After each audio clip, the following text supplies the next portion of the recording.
Hello, and welcome back to Exploring ES6 with Traceur. In this video, we will explore the idea of a comprehension and how they work in ES6. So everyone has written code in which you iterate over an array of objects, select some data for some or all of them, and then return the selected data. A naive approach is to use a for loop with a temporary array similar to this code. So here we have an array of objects representing orders. And down here, what I'm doing is I want to get all of the balances that have not yet been paid. So that would be numbers 2 and 4.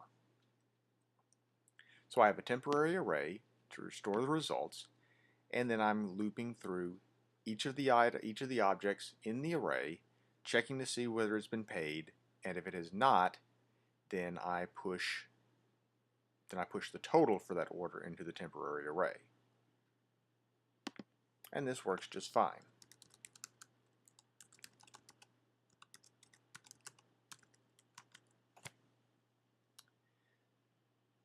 But while this gets the job done, it's really messy. And a comprehension can do the same thing, and it's much cleaner and more obvious in my opinion. So if you've ever used _JS, then you can think of it like the filter method. So what I'm going to do is I'm going to take my orders array, I'm going to put it in a plunk.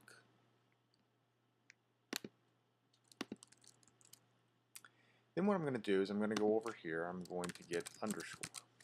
Now if you're not familiar with how Plunker works, it's really simple, and I've used it before in other screencasts as well, so I'm not going to go over it here. This is one of my favorite tools along with Cloud9 for online development. And I need to be in the index.html file to be able to add this. And there's underscore, and now I can go back over to the script file and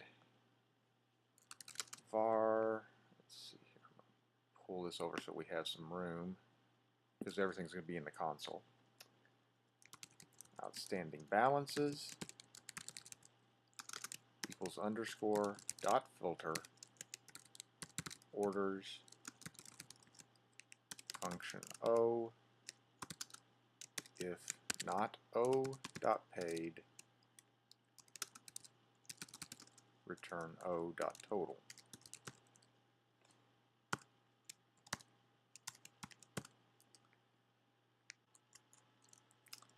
And then we need to log our results.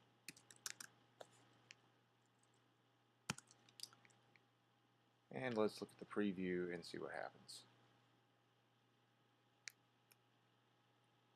So this is more concise, but the syntactic noise is still distracting.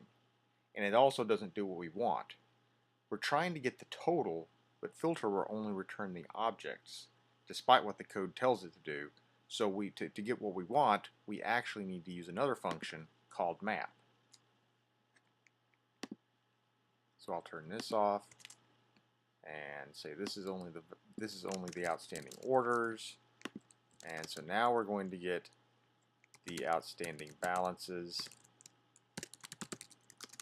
and that's going to be mapping the outstanding balances, the outstanding orders, and the function that we'll use is function O, and we'll just return O.total, and we can get rid of O.total here. Put some semicolons in here to make everything correct. Now we'll hit the preview again, and we'll get what we want. So let's take a look at how we would do this with a comprehension now. So I got a file over here to put my comprehensions in. I've got my orders already specified. I've got a function to do the demo. Over here what I'm doing is I'm just taking the orders that are exported from this file and passing them to the demo that's exported to this file. Pretty simple. So if we want to get all balances, this is how all the balances, not all of them, not just whether or not they're paid. Here's what we would do.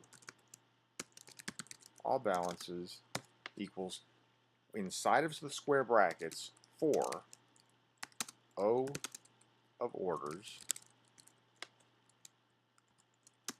O dot total. So what this means is for each order, we're going to put it in O, we're going to get the total and store it in the temporary array. And when this source array, which is orders, is exhausted, then we return the temporary array, and that's going to be in all balances. And it's syntactic sugar, but it's much cleaner and clearer. So let's run this through Traceur and see what we get. So Traceur, we're going to put this in the build directory in comps.es5.js. We're going to be using as a source file comps.es6.js, which I need to save real quick. And then actually what I should be doing is I should be using let here. And so therefore I'm going to need to have my block binding set to true.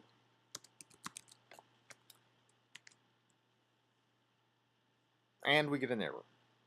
So just like block bindings, comprehensions are not enabled by default. You have to set a compiler flag. And there are two types of comprehensions too. The array comprehension that we're looking at now and the generator comprehension. And we'll look at the generator comprehension another time. So now what we need to do is we need to set the double dash array dash comprehension.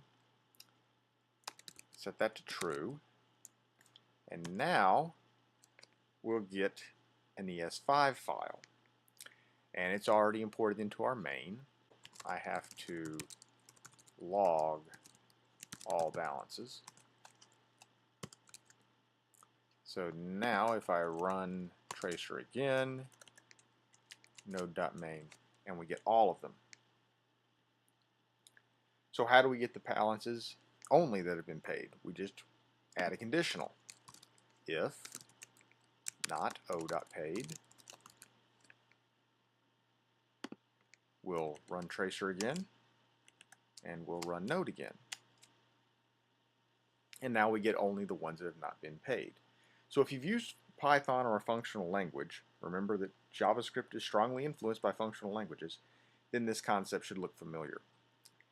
And we don't have to return just the original property either. Suppose we have a sales tax of, say, 10% that needs to be collected as well.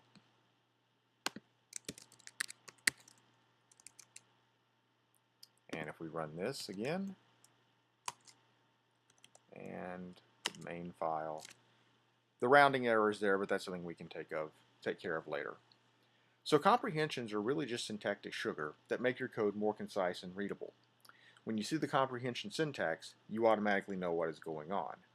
While you've been able to do this using more code in ES5 or with an external library, ES6 has the ability to do this while writing code faster that is much less error prone.